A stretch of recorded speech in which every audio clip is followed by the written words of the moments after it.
5 days nga pala kaming walang work dito sa company namin. Kaya gumala lang kami ni Brother Anton dito sa may McDo na malapit lang din dito sa may lugar namin. So 5 days nga pala kaming walang pasok kasi company tour. Hindi kami kasama pero meron kaming allowance na binigay. So bali dito nga pala dito kami sa McDo. Order kami ni Brother Anton ng aming kakain. Nagkaayaan kasi kami na mag-order dito sa McDo at kumain na lang din. So bali ito yung nakapila muna kami at naghihintay. So ayun guys, so hinihintay lang namin yung order namin. So medyo maraming pila dito sa McDo.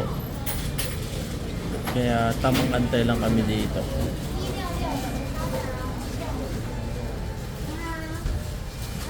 Sobrang pula ng mata ko. Napuwi kasi ako kanina.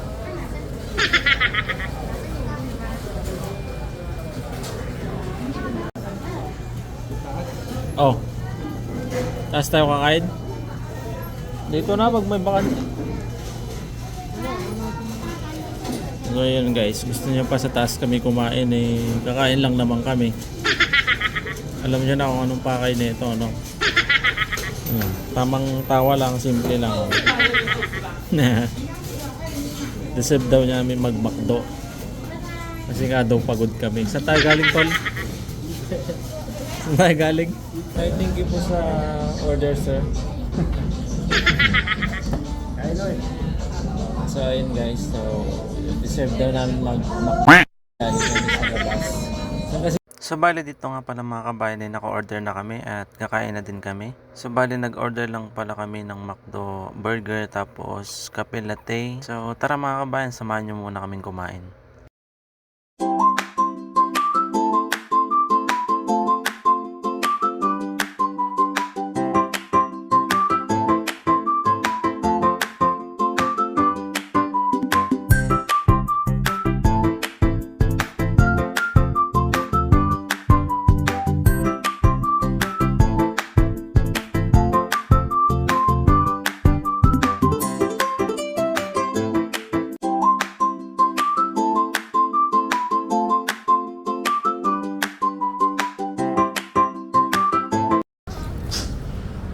So ayun guys, tapos na kaming kumain at uuwi na kami. Satisfied ka ba sa 210? Pakit yung kape eh.